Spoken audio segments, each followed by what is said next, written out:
ফের ভেঙে পড়লো বাড়ি। আর এবার মুক্তারাম বাবু স্ট্রিট, সেখানে একটি পুরনো বাড়ি, কাজ চলছিল সেই বাড়ির, এবং সেই বাড়ি ভেঙে পড়লো, আহত হয়েছেন একজন। এই মুহূর্তের পরিস্থিতি বুঝে নেবো সরাসরি। অয়ন শর্মা রয়েছেন আমাদের সঙ্গে, আমাদের প্রতিনিধি। অয়ন, ঠিক কি পরিস্থিতি এখন? কোন একজন আহত হয়েছেন, তার কি কন্ডিশন, কি জানা যাচ্ছে? দেখো, 119 মুক্তারাম বাবু স্ট্রিট, সেখানে একটি বাড়িতে, পুরনো বাড়িকে ভেঙে নতুনভাবে তৈরির কাজ, সেই কাজ চলছিল।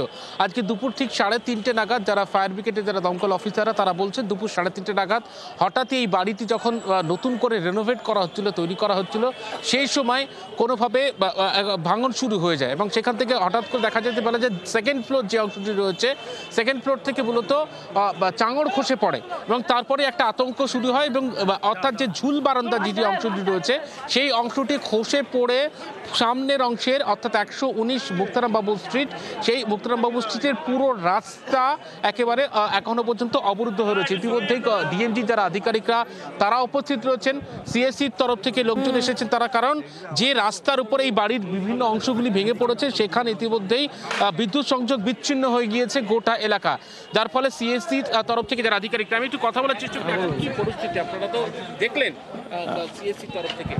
আমরা তো জাস্ট খালি লাইনটাকে ডিসকানেক্ট করেছি যাতে কোনো কর্সাইট না হয়, সেই জন্য। এখন কি পুরো এলাকায় একেবারে বিদ্যুৎ বিচ্ছিন্ন? না, খালি এই বাড়িটা, এই বিল্ডিংটা। প্রাথমিকভাবে কি মনে হচ্ছে দেখে?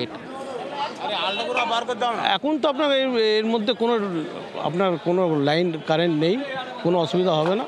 এবার আপনার যেটা ভেঙে গেছে দেখো, এখনো পর্যন্ত যারা দমকলের আধিকারিকরা কিছুক্ষণ আগেই এলকে বাগ যিনি একেবারে সরাসরি জি24 ঘন্টাকে জানিয়েছেন যে এখনো পর্যন্ত বাড়ির মধ্যে কেউ কিন্তু আটকে নেই, তিনি যেমনটা জানিয়েছেন। এই বাড়ির মধ্যে কেউ আটকে নেই, এইটুকু একটা স্বস্তির খবর মিলছে।